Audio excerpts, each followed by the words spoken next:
जी अस्सलाम वालेकुम। हमारा नेक्स्ट टॉपिक है आर्टिकल 1.3.2 टाइप्स ऑफ मॉलिक्यूल्स। इस टॉपिक में हम पढ़ेंगे कि टाइप मॉलिक्यूल कौन कौन से रखते हैं, मींस मॉलिक्यूल किस किस किस्म के होते हैं और उनके हम 7 एग्जांपल्स डिस्कस करेंगे। ठीक है जी। तो सबसे पहले हम टाइप्स को डिस्कस करने से पहले हम मॉलिक्यूल के बारे में देख लेते हैं कि मॉलिक्यूल क्या चीज़ है। ठीक है, तो मॉलिक्यूल के बारे में आप पढ़ चुके हैं कि it is the group of atoms. ये एक ग्रुप ऑफ एटम्स है, ठीक है जी, विच कैन एग्जिस्ट इंडिपेंडेंटली। ये ग्रुप ऑफ एटम्स है जो इंडिपेंडेंटली रह सकता है।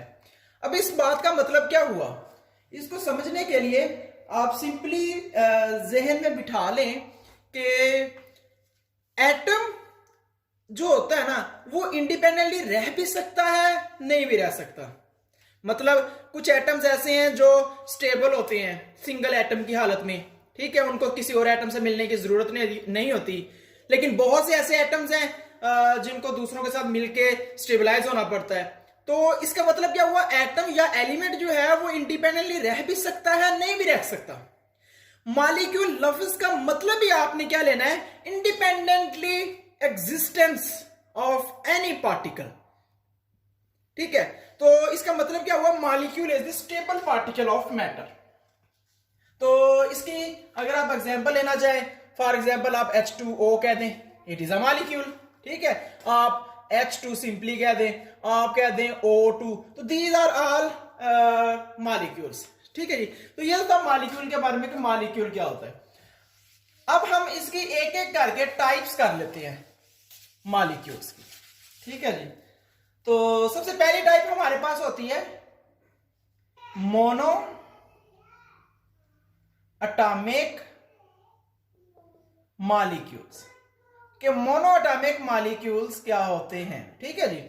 तो इसके बारे में हम देख लेते हैं। मोनो का मतलब, जो लफ्ज मोनो है, मोनो का मतलब होता है वन, एक, सिंगल।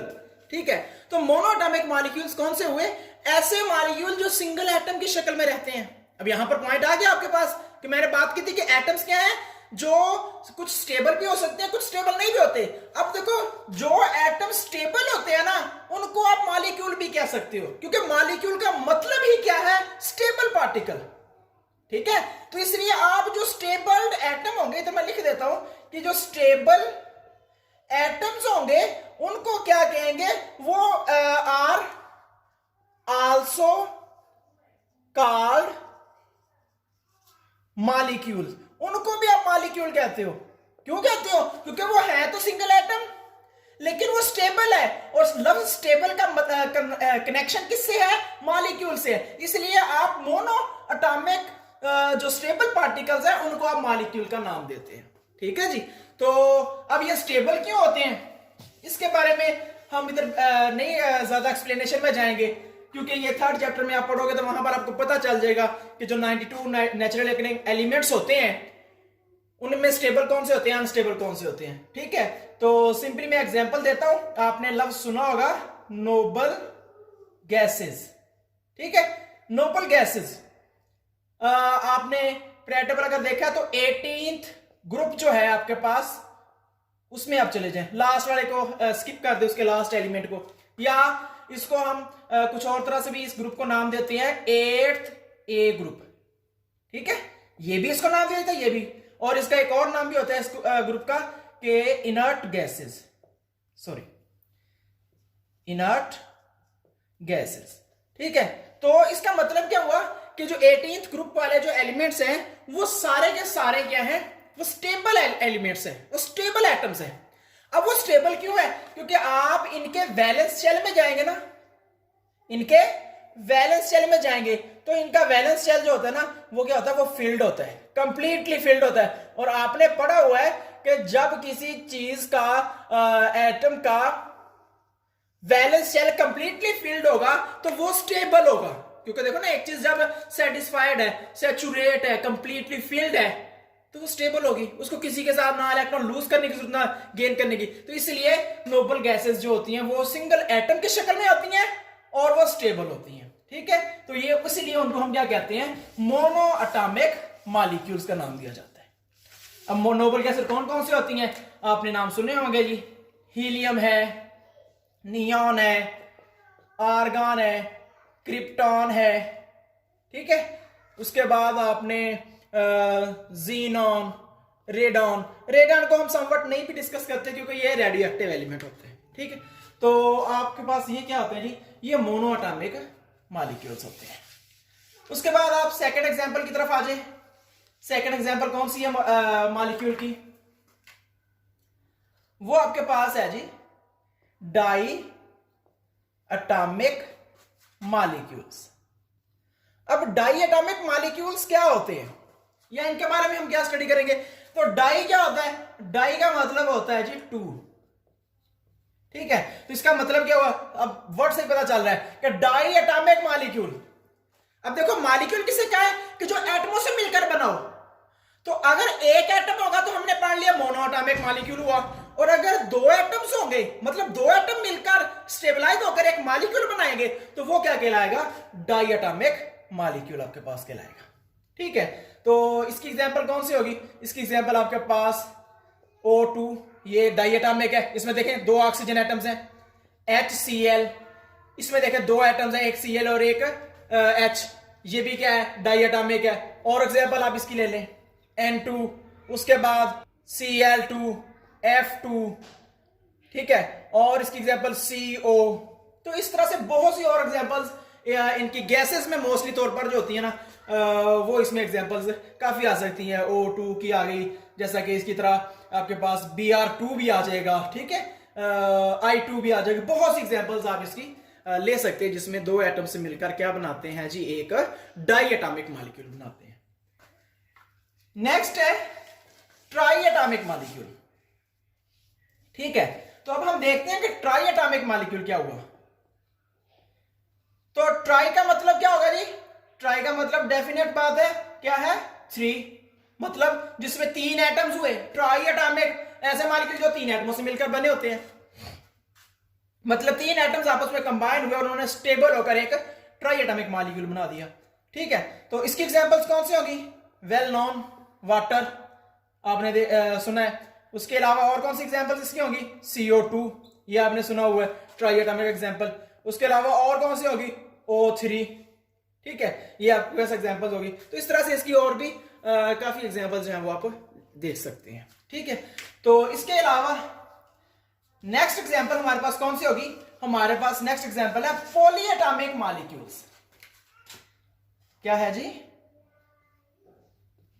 Poly atomic molecules. अब देखें, अगर तीन तक हमारे पास आ जाते हैं एटम्स के मिलने से जो मॉलिक्यूल बनता है वो क्या कहलाएगा, मोनो, डाई, ट्राई। ठीक है, इसी तरह पॉली का मतलब होता है सेवरल। सेवरल, सेवरल मतलब कई, बहुत से, वेरियस। ठीक है, तो अगर बहुत से एटम्स मिलेंगे, तीन से ज्यादा एटम्स मिलेंगे, 4, 5, 6, 8, 10, 15, 20 और भी बहुत बड़े बड़े होते हैं। ठीक है, तो अगर ज्यादा तादाद में मिलेंगे तो वो क्या कहलाएंगे, पॉली एटॉमिक मॉलिक्यूल। ठीक है, इसकी एग्जांपल्स आप ले लें जी, C6H6, ये आपके पास आ सकता है, और आपके पास C6H12O6 आ सकता है, और आपके पास क्या होगा, C12H22O11, ये आपके पास आ गया।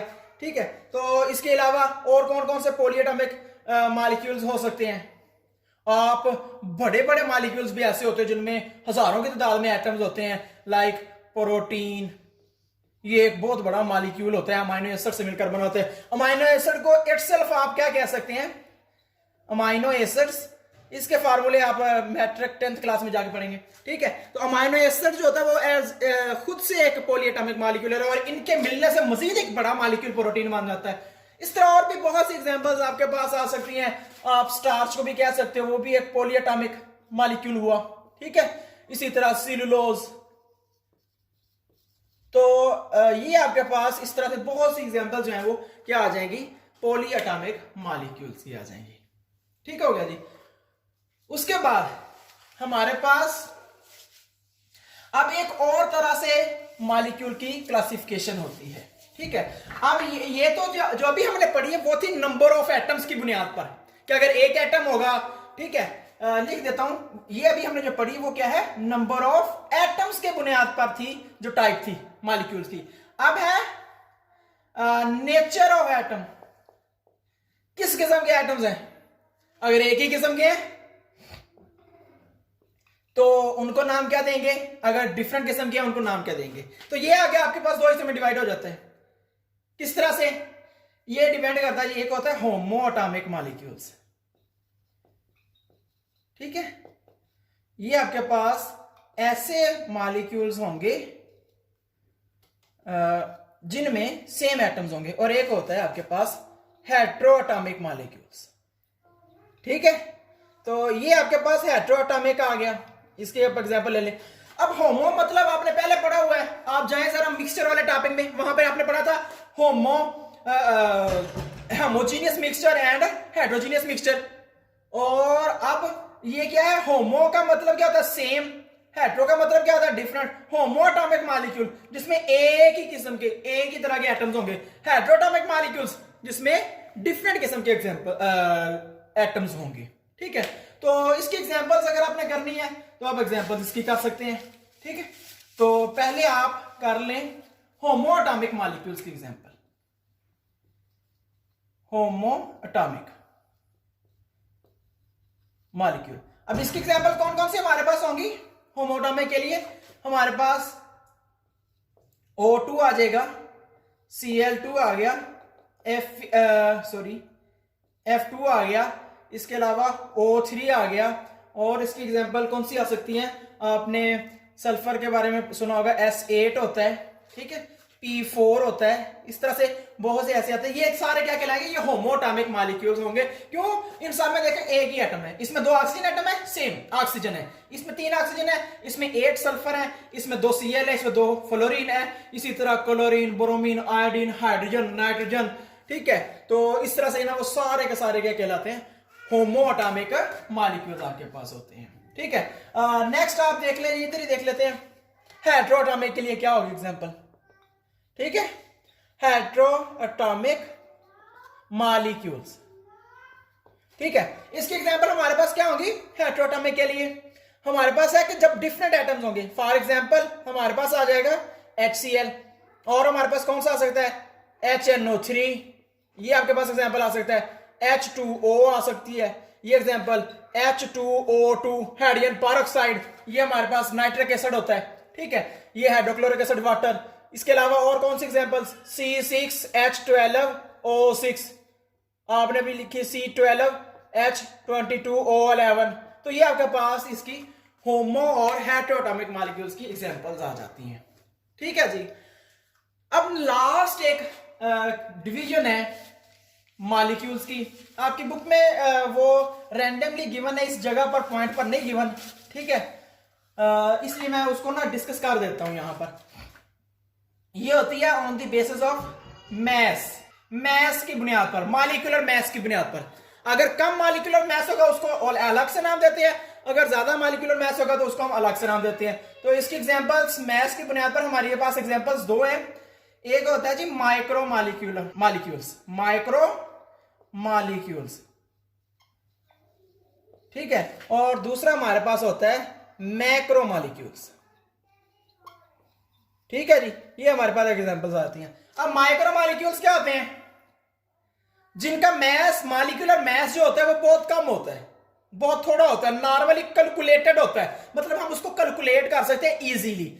जैसा कि H2O है, आपको पता है इसका मॉलिक्यूलर वेट कितना होता है जी 18 AMU। ठीक है, आपके पास HCl है, इसका आपको पता कितना होता है 36.5 AMU। इसके अलावा आप और एग्जांपल दे सकते हैं, जितनी भी अब तक एग्जांपल आपने पढ़ लिया ऑलमोस्ट वो माइक्रो मॉलिक्यूल्स होते हैं। ग्लूकोज की आपने पढ़ी C6H12O6, आपने सुक्रोज की पढ़ी, आपने O2 की पढ़ी, H2 की पढ़ी, ये सारे माइक्रो मॉलिक्यूल्स होते हैं। मैक्रो मॉलिक्यूल, मैक्रो का मतलब होता है लार्ज, बिग, ठीक है, बड़ा। तो मैक्रो मॉलिक्यूल्स वो है जिनका मॉलिक्यूलर वेट बहुत ज्यादा होता है, मॉलिक्यूलर मास बहुत ज्यादा होता है, ठीक है। तो इसकी एग्जांपल्स कौन सी होगी? इसकी एग्जांपल हमारे पास है स्टार्च। ये एक ऐसा मॉलिक्यूल है जो ग्लूकोज के हजारों मॉलिक्यूल ग्लूकोज के मिलने से बनता है स्टार्च, ठीक है। स्टार्च कैसे बनता है? हजारों मॉलिक्यूल्स मिलते जाए ग्लूकोज के, तब जाके स्टार्च बनता है। तो हमारे पास स्टार्च का मतलब क्या हुआ? अगर आप एक ग्लूकोज की यहां एग्जांपल ले लें, ठीक है, ग्लूकोज जो होता है, इसका आपने पीछे पढ़ा हुआ है, इसका मॉलिक्यूलर मास कितना होता है? 180 AMU, ठीक है जी। अब अगर स्टार्च को देखें तो वो हजारों ग्लूकोज से मिलकर बना, इसका मतलब फिर स्टार्च का मास जो है वो हजारों AMU में होगा, या मे बी लैक्स तक पहुंच जाए। तो इसलिए स्टार्च का एक मैक्रो मॉलिक्यूल है, एक बहुत बड़ा मॉलिक्यूल है। इसी तरह हमारे पास और एग्जांपल कौन सी होगी? हमारे पास प्रोटीन होगी। प्रोटीन जो है वो भी हमारे पास क्या होता है? वो भी एक मैक्रो मॉलिक्यूल होता है। सेलुलोज वगैरह जो होते हैं ये सब मैक्रो मॉलिक्यूल्स होते हैं। ओके जी, ये हमारा टॉपिक था, types of molecules with examples. तो आर्टिकल आपका खत्म होता है। ओके, अल्लाह हाफिज।